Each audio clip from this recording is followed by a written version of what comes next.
Assalamualaikum warahmatullahi wabarakatuh. Good morning, everyone. We are from Group 4.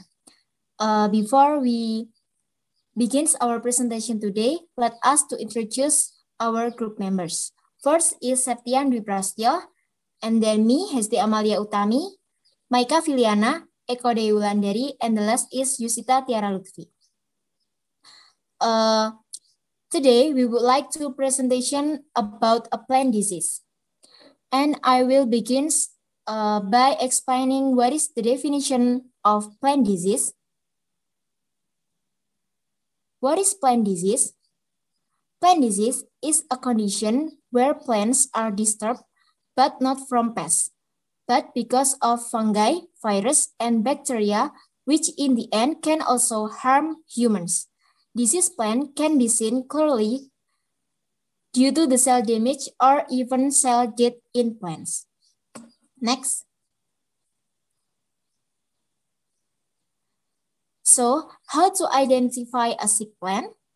Biomorphologically and anatomically, plant disease symptoms can be grouped into, first, hyperplasia. Hyperplasia is extraordinary growth by elongation or enlargement of cells, also called hypertrophy. These symptoms include curls, scabies, intumescence, tumescence, fasciculation, and proliferation. Second, hypoplasia. Hypoplasia is regressive growth with the size of the cell, or the size cannot reach the normal size or dwarf. Third, necrosis is the death of tissue both on the bark and leaves caused by pathogens. Example of symptoms, namely rot, burning, blight, and the appearance of spots. And the next slide will explain by Septian.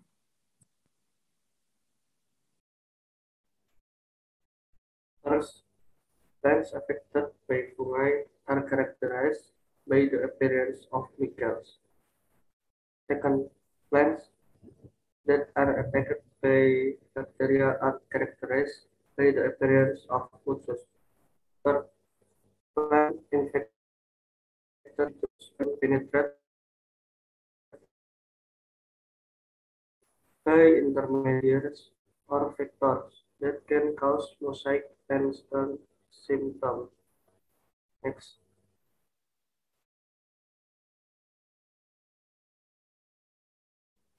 Fourth, life cycle of the pathogen starts from growing to producing a product. The disease cycle includes change in the pathogen in the plant body and the series of changes in the host plants and the presence of the pathogen or pathogenic life cycle in it at a certain time during the plant growth period. 6. Important events in the disease cycle include inoculation or transmission, penetration or entering the body, infection or utilization of host nutrients, invasion or expansion of to other tissues, spread to other sites and defense of pathogens. Next. What causes the disease of plants? There are contributing factors. The first biotic factors is the form of fungi, bacteria, virus, mycoplasmas, nematodes, and high plants.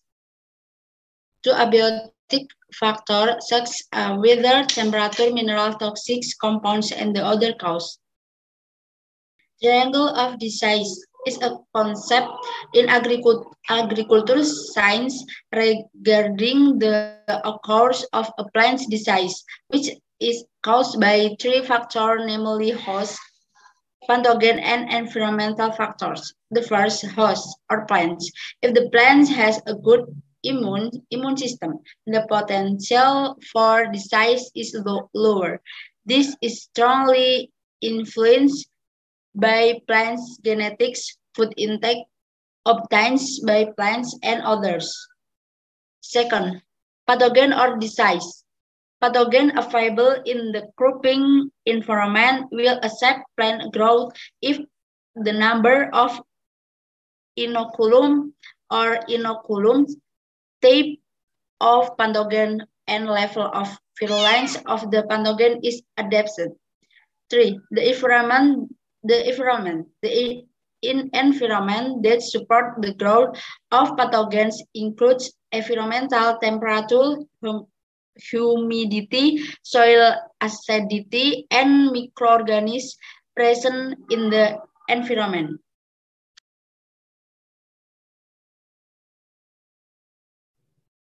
Okay. Next. Pathogens are living organisms, the majority of which are micro and capable of causing disease in plants. Fungi, bacteria, viruses, mycoplasma, nematodes, Phytoplasma, and rickettsia. What affect the incidence of disease, which is very dependent on the presence of pathogens, the number of pathogen population, the ability of pathogens to cause disease in the form of infecting ability or virulence, and ability to attack host plants or aggressiveness. Pathogen adaptive ability, with survival and ability to reproduce pathogens. Finally, environmental factors influence the growth of host plants and create conditions suitable for the life of certain types of pathogens. Next.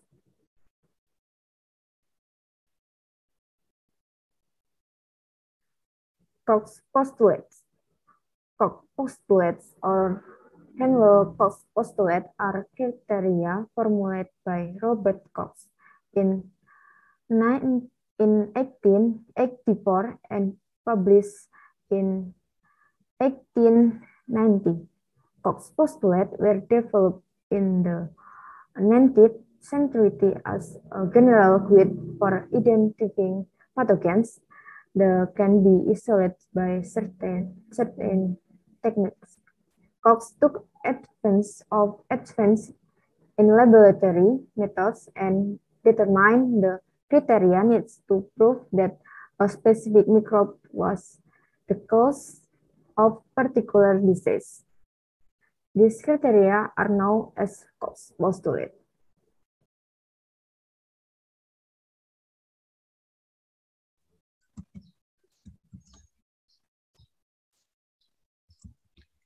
Next is Koch's postulate. There are 4 criteria formulated, namely 1. The microorganisms studied should be found in sick individuals, but not in healthy individuals. Second, microorganisms studied must be cultured purely from sick individuals outside the patient body.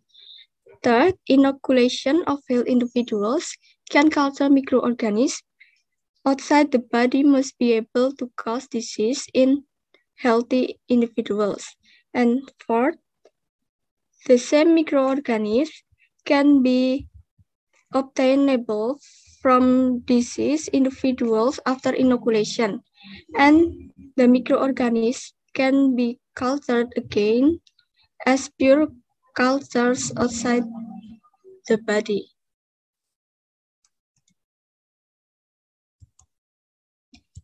Next, the application of Koch's postulate. Koch's postulate can be applied to a variety of fields, including the field of microbiology, agriculture, animal husbandry, and the farm sector. And next, the example of Koch's postulates is an example of the application of Koch's postulate in agriculture, namely when there is an attack by pathogens on agroforestry crops. Then, in the field of microbiology can be used to determine the role of microbes or as the cause of disease, which is clearly explained by certain postulates. Okay, everyone, that's all from us. Thank you for your attention and see you. Wassalamualaikum warahmatullahi wabarakatuh.